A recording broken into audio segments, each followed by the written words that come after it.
Hey guys, this is Chris with I Want That Reviews.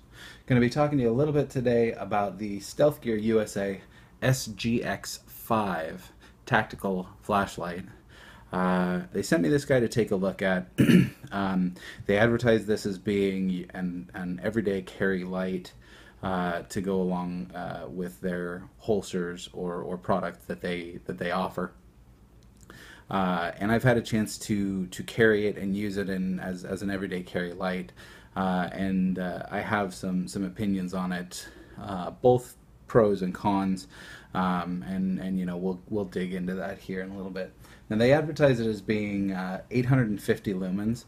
I have no doubts that this is every bit of that. I mean, this thing is incredibly bright.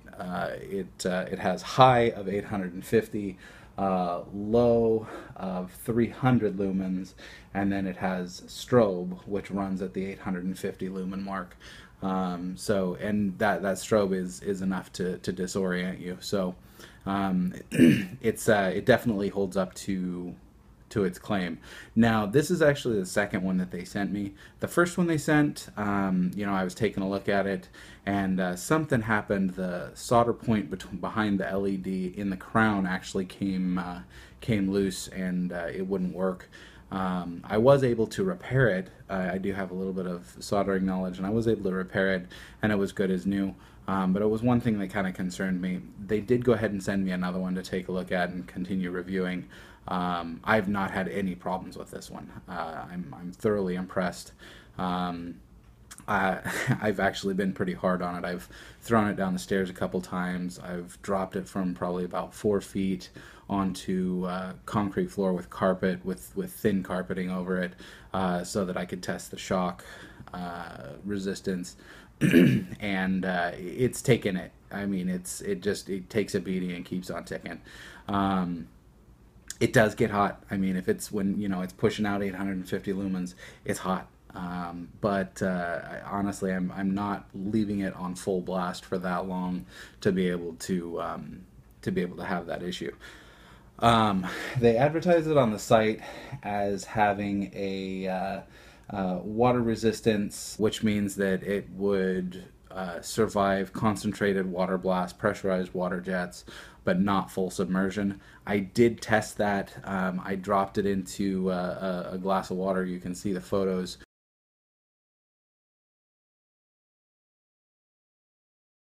And I let it sit there for a little while. It ran just fine. I pulled it out, and it was just fine. Had a little bit of water just in by the O-rings, but it was still working just fine. Now I did do one more kind of torture test with it where I left it off, I dropped it in the same glass of water, and I left it there for an hour. So if we look at the photos here, we can see there was some water accumulation inside the tail cap. You can also see that here on the back of the batteries. Also, if we look when I dumped out the batteries, you can see there was some accumulation there as well. And then finally some water inside the crown as well. So it definitely failed. But again, that was subjecting it to something that it was not intended to be. That was not intended to be done. That was just part of my testing to see if it was something that could handle it. Now, as far as an everyday carry light, they market this to be able to go in one of their holsters that they offer, which is great.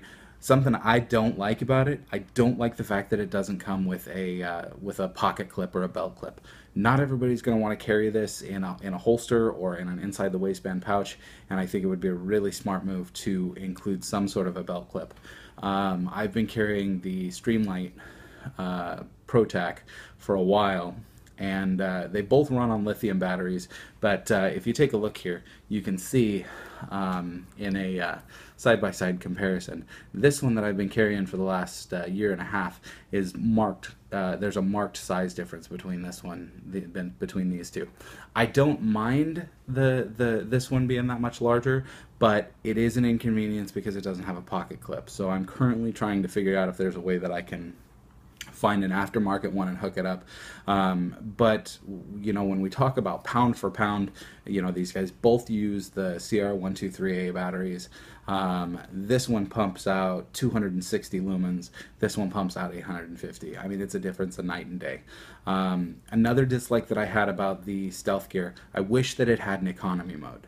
I like the fact that it has 850 lumens on high and 300 lumens on low, but I wish it had something like, 50 lumens. Just because there's times when I'm out in the woods or I'm doing whatever and I want to look at a map or I want to look at something in low light and I don't want to blast myself on crazy high. So, I can go to low and, you can see here that this is not incredibly bright. But if we want to use low, this is the lowest we have with the Stealthgear. So it's a minor inconvenience. It's not something that's going to be make or break. I mean, at this point, I am pretty much positive that this is going to become my everyday carry light now. I just got to get it squared away with a retention system, some way of clipping it to a pocket, because that was the main thing that this had going for it. Likes, I absolutely love the amount of power that it has. I love the runtime. I mean, when you compare this guy to a Streamlight, there's a Streamlight that my friend has that cost him, I believe it was in the neighborhood of $160, and it runs 500 lumens. It runs for 2 hours. And it does have rechargeable. It is rechargeable. That's one thing this doesn't have. I wish it did. But that part aside, this guy on high will run for 2 hours and will run on low for 5 hours.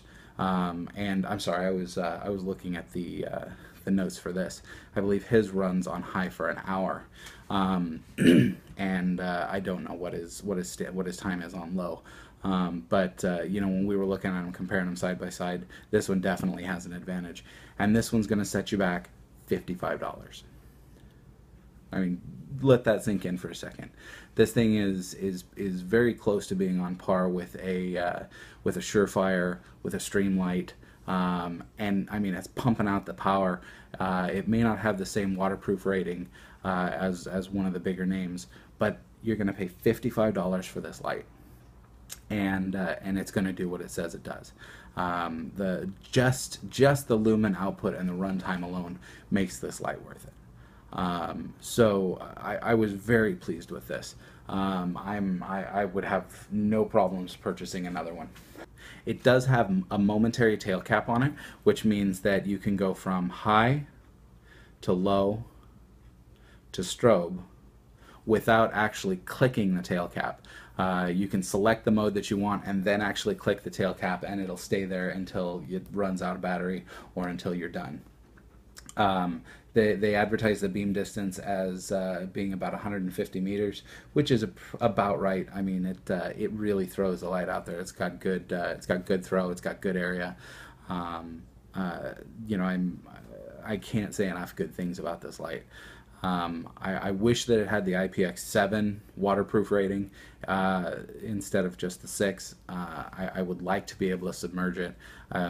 It's not uncommon while I'm out camping or whatnot for me to end up in the water, and it's not something I want to have to worry about. They are nice enough to include 2 of the CR123A batteries when you buy it. I thought that was a nice touch. It comes in a nice box. You can see that in the pictures at the beginning of the video. But like I said, for $55, you're not going to find a better light. So get on over there, take a look down in the description. There's a link to their website as well as a link to their Facebook page. Get over and see if it's something for you. They also have a great selection of holsters. They have a nice tactical pen that I like that's Kubotan self-defense, but also a functioning pen. Get over there, take a look, see if there's any products for you, but I would definitely recommend picking up one of these. Again, this is the SGX-5 tactical flashlight from Stealthgear. As always, thanks for watching.